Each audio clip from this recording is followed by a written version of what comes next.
শহীদ রাষ্ট্রপতি জিয়ার হাতে গড়া বাংলাদেশ জাতীয়তাবাদী দল বিএনপির একটি অঙ্গ সংগঠন মৎস্যজীবী দল, যার ৪৬তম প্রতিষ্ঠা বার্ষিকী উপলক্ষে আজকে নারায়ণগঞ্জের মাটি থেকে বাংলাদেশের সকল মৎস্যজীবী দলের নেতাকর্মীদের বলতে চাই, অঙ্গ সংগঠন বলতে শব্দ যেটি ব্যবহার করেন শহীদ রাষ্ট্রপতি জিয়াউর রহমানের আদর্শের দল বাংলাদেশ জাতীয়তাবাদী দল বিএনপিকে ভালোবেসে রাজপথে আন্দোলন সংগ্রামে ঐক্যবদ্ধভাবে আগামী নির্বাচনে শহীদ রাষ্ট্রপতি জিয়ার আদর্শ বাস্তবায়ন করার জন্য দেশনেত্রী বেগম খালেদা জিয়াকে এবং তারেক রহমানকে বাংলাদেশের জনগণের মেহনতি মানুষের পাশে দাঁড়ানোর সুযোগ দিয়ে আগামী নির্বাচনে সকলের ঘরের দুয়ারে দুয়ারে বুট চেয়ে এই দলকে জয়যুক্ত করতে হবে।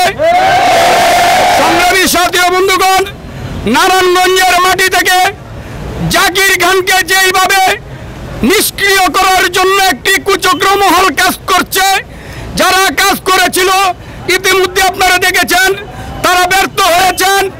অতি শীঘ্রই নারায়ণগঞ্জের প্রাণপুরুষ জনগণের নেতা, নারায়ণগঞ্জের মহামাটি মানুষের নেতা জননেতা জনাবে জাকির খান অতি শীঘ্রই আমাদের মাঝে চলে আসবে।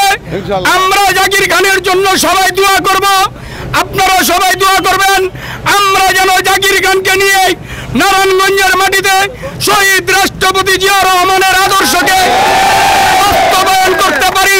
সেই লক্ষ্যেই আমরা সকলেই জাকির খানের হাতকে শক্তিশালী করার জন্য রাজপথে সক্রিয় ছিলাম, সক্রিয় আছি। এভাবে আগামী দিন জাকির খানকে নিয়েই নারায়ণগঞ্জের মানুষের মেহনতি মানুষের পাশে থাকবো। এই আশাবাদ ব্যক্ত করেই আমি আমার বক্তব্য এখানে শেষ করছি।